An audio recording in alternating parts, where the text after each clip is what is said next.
Ladies and gentlemen, please welcome back on stage the managing partner of Innosight, Mr. Scott Anthony.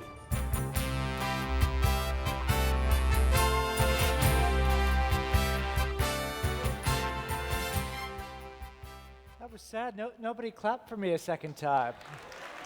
Just a little bit. Everybody liked Karen's slides so much. Those were very pretty slides. I have serious slide envy. Before I begin, I just wanted to say on behalf of all the speakers today, the people behind the scenes who have organized things, the voices that have broken through and asked questions, the tireless work done by everyone, I think deserves a round of applause. This has been a great day.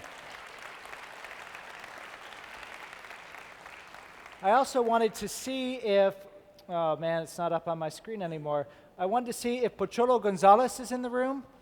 Someone picked up my Twitter handle here and tweeted that I am their idol. Sir, you are my idol too, wherever you are. That gets less claps than the background people, that's good. Okay, so I'm going to provide just a few more remarks about innovation. The first set of topics that I discussed was some thoughts about what might be trends that shape the future, what you would look for to see in businesses that would be tomorrow's disruptors. What I want to do now is to talk about how actually to innovate. I want to do this by giving you some best practices and telling you a case study or two of innovation in action. First, let me tell you that as good as the background support has been today, there was one small mistake if you listen to the introduction of me about an hour and a half ago. I was introduced as the co-founder of my company, Innosight. I am not the co-founder of my company.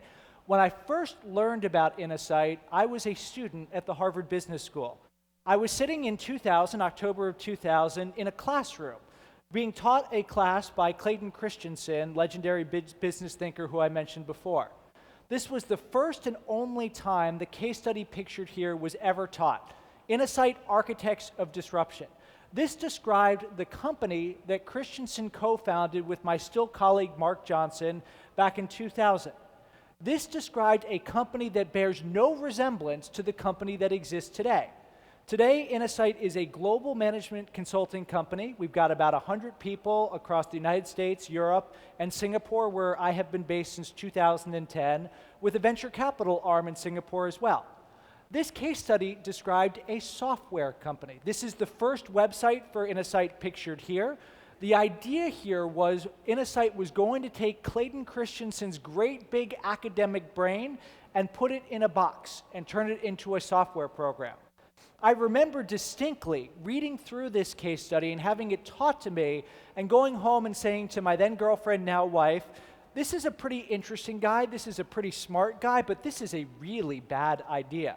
And it turned out I was right, this was a bad idea, this failed. The second version of Innosight bore almost no resemblance to the Innosight that exists today.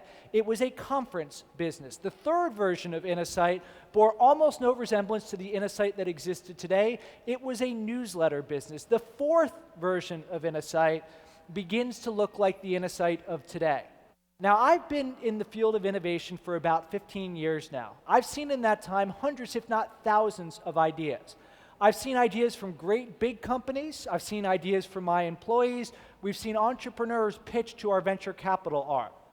All of these ideas are the same. Every idea to innovate is partially right and partially wrong. The fact that Innosight's first version was incorrect is no anomaly. This is the way the world works. What separates success from failure isn't how smart people are, it isn't how good their plan is, it's what they do when, not if, the first idea doesn't work.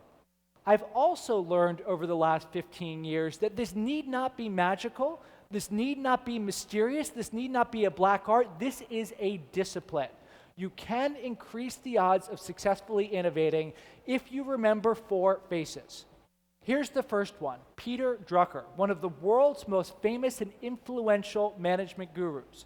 Drucker reminds us of first principles. The purpose of a business, Drucker once wrote, is to create a customer. If you don't create a customer, if they don't transact with you, nothing else matters. How do you create a customer? Drucker also wrote, the customer rarely buys what the company thinks it is selling. You think you provide a product, you think you offer a service, but that's not what the customer perceives. They've got a problem and you've got an answer. Great innovators find problems worth solving. It might be an innovator's own problem. They might solve it for themselves.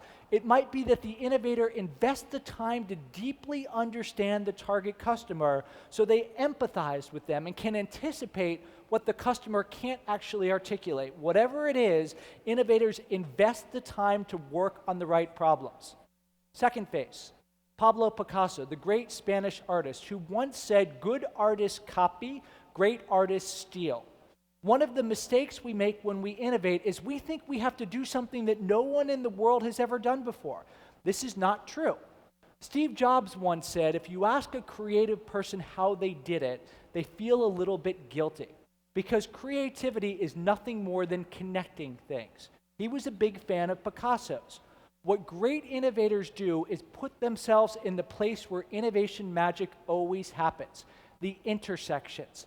They're brushing up against new people. They're colliding with new ideas. They're studying other industries so they can take an idea from one area and bring it to another. The truth is, someone in the world has probably stared down the problem you're facing.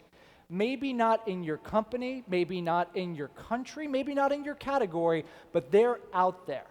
Find that inspiration, borrow it brilliantly, and adapt it to your circumstance. Then you have to remember the third phase, who will guide us from how we go from the spark that starts the innovation process to actually innovating. How do we define innovation? Simple definition, 5 words. Something different that creates value.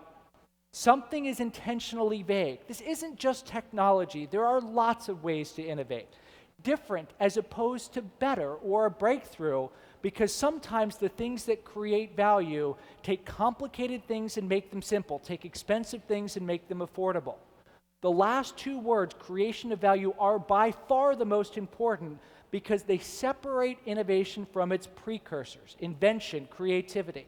You need those sparks, but until you translate them into revenues, profits, improved satisfaction, whatever, in our eyes, you have not innovated. If I asked you all to close your eyes and imagine a symbol that showcased innovation, I'm willing to bet you would all think of a light bulb. If I asked you who invented the light bulb, you would say this guy, Thomas Edison. He didn't really. Lots of people invented the underlying technology behind the light bulb. We don't actually remember Edison because he was a great inventor. He was more than 2,000 patents to his name. We remember him because he was a world-class innovator, obsessed with creating value. The world's first electrical generating facility was owned by the Edison Electric Company, operating in Lower Manhattan. He didn't invent the technology, he pioneered a way to provide people with electricity. Never forget his quote, "Genius is 1% inspiration and 99% perspiration." You've got to go and make it happen. The final phase is, in my mind, the most important phase of the 4 that I'll show you. Remember, every idea is partially right and partially wrong. You cannot tell which part is which through analysis, because no matter what, you're going to be making assumptions that will prove to be wrong. If you try to do it only through analysis, through spreadsheets, through expert interviews, etc., you will learn a lesson taught by the great American philosopher, actor, and occasional boxer Mike Tyson, who once said, "Everybody has a plan until they get punched in the face." The punch you will receive is the plan that looks so good on paper ended up resting on shaky assumptions. Remember how the Wright brothers solved the problem of allowing a human being to fly. Before they built an airplane, they flew a kite.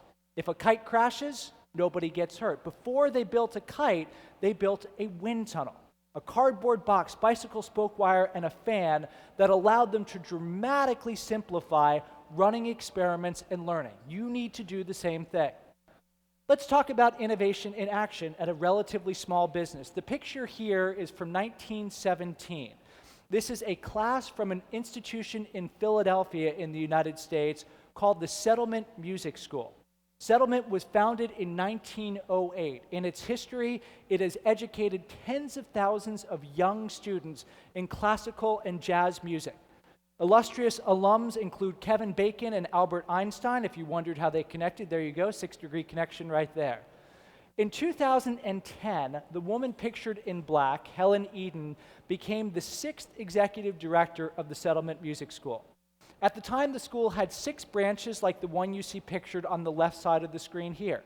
A reasonably small business, about $7 million a year in fees from classes, about a $20 million endowment, a not-for-profit company. Eden gave her team a challenge. How do we take these physical facilities and transform them? Make them a third place, like a Starbucks or a house of worship, where not just children, but adults gather? How do we go and expand to target a new segment? We came in, my organization, and ran just a couple days of training for Eden and her team. They then went out and did all the things that great innovators do. They immersed themselves in the market. They talked to adults in the area. They kept hearing recurring themes. Adults were lonely. They found it hard to make friends, and they wanted new ways to meet people. Music was a connection to youth. As they studied other businesses like Picasso, they began putting pieces together. Like Edison, they started thinking not just about a class, but everything required to make it happen, how they would attract and market and do everything to deliver value. They came up with an idea, they then tested it. The idea ultimately became called Adult Rock Band. The idea here is you get a group of people together, each in an individual instrument, under the tutelage of an expert instructor. It's a way for people to meet new people. It's a way for them to jam and recapture a piece of their youth. This is done by a group of people that looks no different than the people in the room here. One of the great mistakes that we make sometimes in conferences like this is we think, I'm not Tony Fernandez. I'm not on the board of directors of Uber. I didn't run Obama's campaign. Therefore, none of this stuff matters to me. But anyone here can, and everyone here should, think about how they can do something different that creates value. The most important word in this definition, by far, is the first one. You can't do something different that creates value unless you go and do something. The best gift I ever received from a project team is this. This is a bobblehead doll affectionately known as Skoda. This is my head grafted onto the body of the Star Wars character Yoda. The team had told me they were going to try and do something. I said, no, this is not a try or try not. This is a do or do not. You need to do the same thing.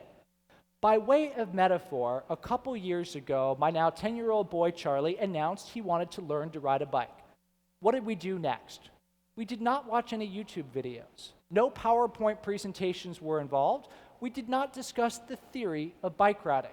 Charlie got on a bike and began to pedal and fell down. He got up. He began to pedal. He fell down again. He got up. Today, Charlie is a competent bike rider. He can get from point A to point B without too much difficulty. If he practices enough, he could be a proficient bike rider. Performance-enhancing drugs and Tour de France might be in his future. Don't do drugs. They're very bad. You need to do the same thing. Get on your innovation bikes. Within everyone is a world-class innovator. This is a discipline. This is a set of skills that any of you, with the right conscious practice, can master and can manage. This is my 64th trip to the Philippines since I moved to Singapore in 2010. I've worked with some of the great companies in this country. I've seen some of the startups in this country as well. I know the potential in this market is astonishingly high. I know you all are capable of doing so much. So please, go do something different that creates value. Thank you very much, and good luck.